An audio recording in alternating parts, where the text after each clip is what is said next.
Welcome back to Sportsline, everybody. Once again, Georgia beats Vanderbilt 78-62 in the opening of the SEC tournament in St. Louis. Coming up in about 15 minutes, we're going to have Adam Sparks, who covers Vandy athletics for the Tennessean.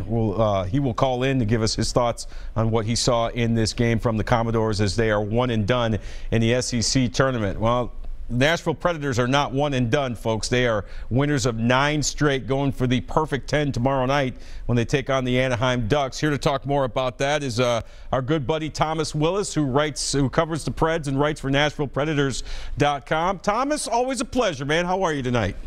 Hey, right back at you, John. I'm doing great. Happy to be on. Well, it's great to have you on, Thomas. And, you know, when you look at this team, you know, it's so funny because some people on Twitter, and I know Twitter is not always the best place to be, but for what we do, it's a big part of our jobs and our lives. But you know, a lot of people are saying, you know, so many people are quick to criticize the Titans, but nobody criticizes the Predators.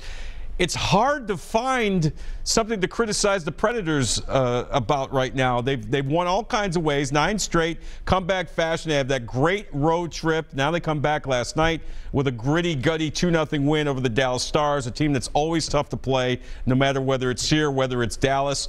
Just give us your overall thoughts on what you're seeing from this team right now. Sure. I think mainly overall right now you've seen the offensive touch come back for the Preds. So in those 9 wins, in 6 of them they've scored 4 or more goals. So that's what was leading them to success in November, which, yes, it wasn't 9 in a row, but they basically did this in the month of November as well. They only had 2 regulation losses in that whole month. They've just kind of strung them together, and how quickly we forget that it was just roughly 3.5 weeks ago the Preds had fallen in regulation in back-to-back games, and it was, oh man, they're not even close.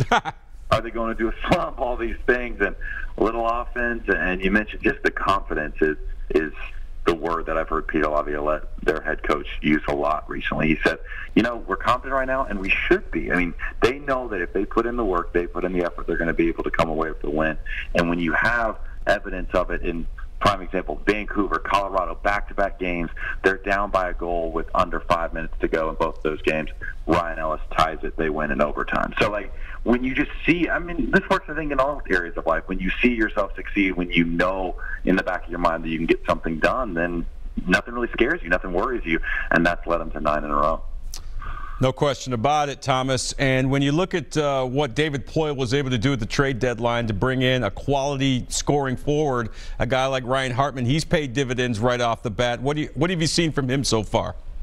Yeah, so back to the Twitter comments, I think the issue was, oh, they paid too much for this guy who, at least with the Chicago Blackhawks, was filling more of a bottom 6 role. And the main thing that the Preds gave up for him was their first-round pick, which, from the Nashville perspective, you're of course hoping is 31 overall because that means you've won the Cup. But it looks like for sure it's going to be one of the later picks in the first round. But even then, because the kind of issue from some of the fans was have they given up too much. And I look at it from a different perspective. I think it just speaks to the brilliance of David Poile that he looked at his roster and said, you know, I don't want to be redundant. I don't want to try and force in another high-scoring winger a la a Rick Nash or a Thomas Tatar, someone like that. He was like, I like what our top 6 looks like. Let's try to find the one weakness on this roster, one area that I can prove, and it was the bottom 6. He wanted some versatility. He wanted some depth, and you've already seen Ryan Hartman play on the first line. He's played on the fourth line.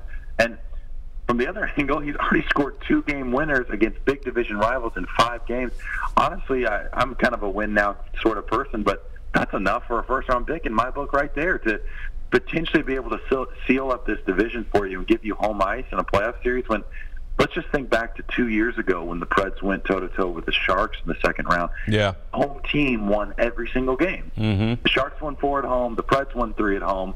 And, of course, so the Preds, you know, don't advance to the conference final that year. What if Nashville gets into a similar series where the home team is winning all the games? Then you're going to look back on this stretch in March when you had a guy like Ryan Hartman beat the Jets with his game winner, beat the Stars last night, and you're going to think to yourself, man, like, that was totally worth what we paid for it. So I'm very impressed with him. And only 23 years old, restricted free agent after this year, but the heavy expectation would be that he re-signs. So they've got a piece that's going to that's going to benefit them for years to come as well, not even a rental. So I've been thoroughly impressed with him. And Thomas, I think you know this probably better than I do. If for a guy like David Poile to go out and make a deal like this and get a forward that can score and create offense, we all know that the core 4 defensemen, that's not even up for negotiation. Those guys aren't going anywhere. I'm sure a lot of teams ask for it, but to be able to get what you get from Hartman and not have to give up, which is the heart and soul of this team, those core 4 defensemen, that's a pretty good haul. Yeah, it absolutely was. And look at it from this perspective. In 2013, after they'd won the Cup, the Hawks picked Hartman 30th overall. So effectively, you've traded what you're hoping is a pick that's at 30 or 31 this year to a guy that's proven in the NHL. It's his 3rd full season. He scored 19 goals last year. So he does have the ability to, punch in a few goals when the need comes. And the thing that stuck out to me as well recently with him is how mad he makes the other team. It cracks me up. In Colorado, he had one player reach over the bench and try to grab him. You saw last night the guy comes out of the penalty box, cross-checks him for no reason, seemingly. That gives the Preds a power play as well. I heard Peter Laviolette saying earlier today, like, you watch these opposing players and how they get under the skin of your team, you start to think to yourself, man, that's the kind of guy I want on my team. And I'll give you one more nugget. Look at it from this perspective. The Preds made their move for their big offensive guy the first week of November when they got Kyle Turris. Right. That was huge. That set up the team for success. If you had waited and tried to make that kind of deal at the trade deadline, honestly, I think it would have cost twice as much, twice as many picks, twice as many prospects. So that speaks to Poyle recognizing, hey, we need to be strong down the center ice. Let's make the bigger move while the prices are still reasonable. Then he's able to get in and fine-tune his roster with the bottom 6 guy with Hartman. And what about David Poyle, Tom? We're talking with Thomas Willis from NashvillePredators.com here on Sportsline, talking a little Preds hockey. What about David Poyle, Thomas? Last week he becomes the NHL's winningest general manager. He's the only general manager in the history of the Predators franchise. And I've always respected and admired the quiet, dignified way he goes about his business, how honest he is with the media. And listen, he's been here a long time, and so, you're going to accumulate wins as a general manager, but that's pretty significant. The NHL's been around for a long time. For David Poyle to say, I'm the winningest GM in this league's history, that's pretty cool, isn't it?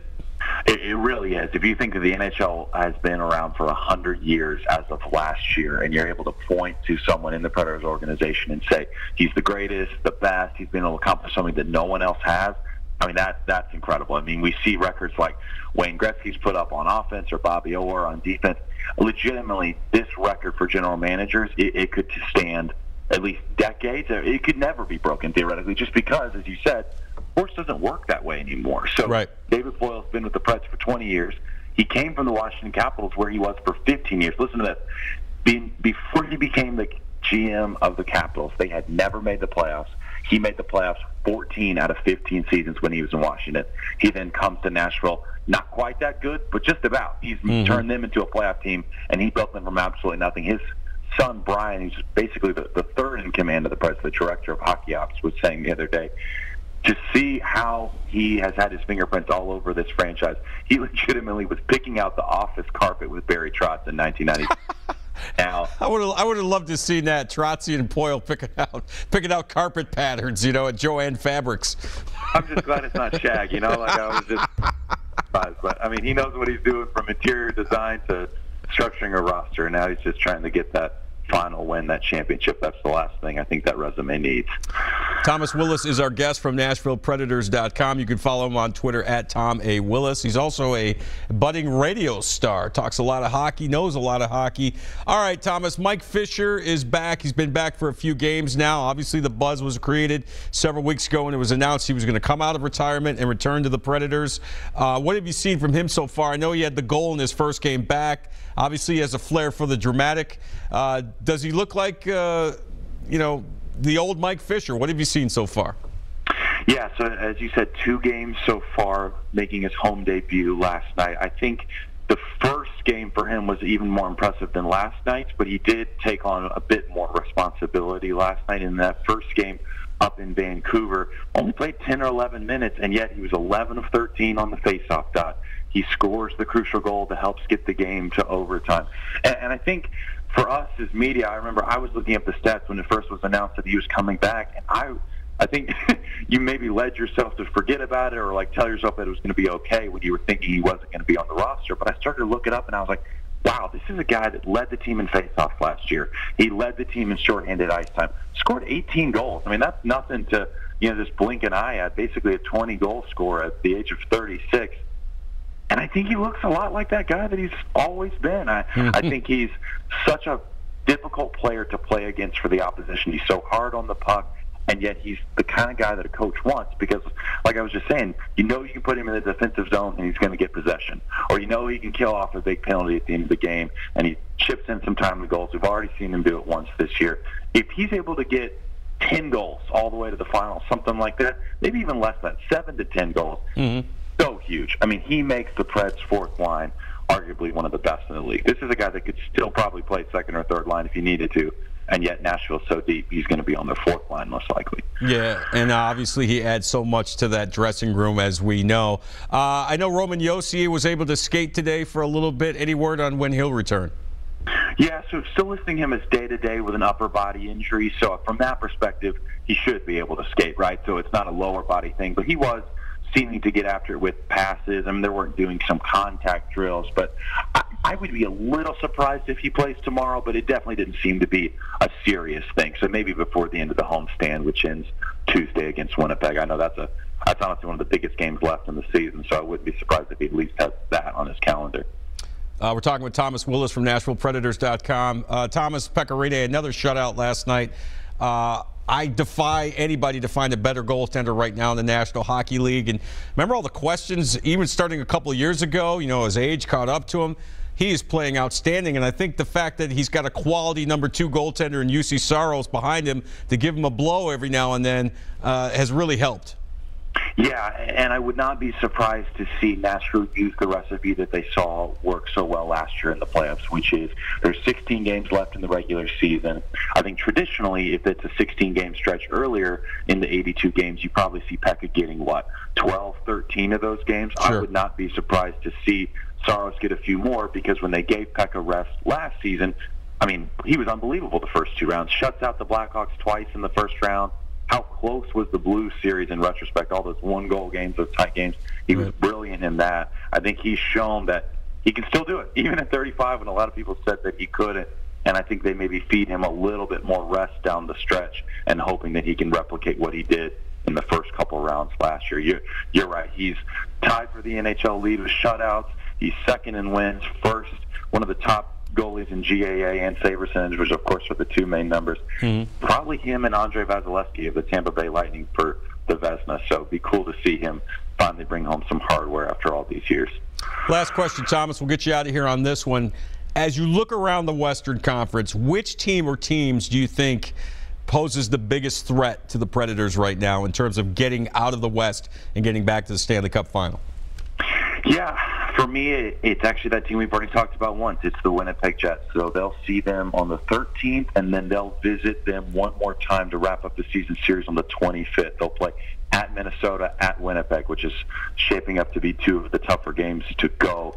And I think the reason being just the Jets have maybe the best top 9 in the league at forward. They've got dynamic scorers. They've got good depth. Their defense cannot match up with Nashville's, but they've got a great home record. So what's tough about the way the NHL playoffs work these days is most likely that's a second-round matchup. So you're going to see maybe the 2 best teams in the West play in the second round. I think if the Preds get past them, whether it's a Vegas or an Anaheim in the conference final, honestly, I don't see that being as challenging as that Jets game. So I'd say pay close attention to the last 2 times they meet this month because that's going to not only spill over into the playoffs, but it probably decides which one of them has home ice, and that could be the difference. And real quick, do you think it's still the Penguins coming out of the East? Whew, that's tough. Probably, just because the move to get Derek Brassard from the New York Rangers back to having 3 great centers. So I think the Nick Bonino move to Nashville, you're thinking, oh, maybe they're not as deep at forward anymore. But, yeah, probably Pittsburgh, Tampa Bay are my 2 picks to be the best teams in the East right now. All right, Thomas, always a pleasure. Get your plugs in, my man. Where can people follow your work?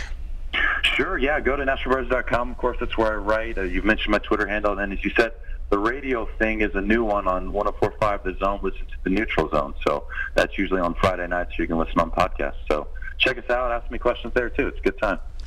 All right, Thomas, we appreciate the time and the knowledge, buddy. Always great having you on. Thanks so much for doing this. No, had a blast. Have a very good rest of your night. All right, the great Thomas Willis from NashvillePredators.com, and he really is a good follow on Twitter and a great read online. All right, we come back. We're going to switch gears, talk basketball. Vanderbilt one and done at the SEC tournament. We're going to talk to Adam Sparks of the Tennessean when we come back. Stay with us.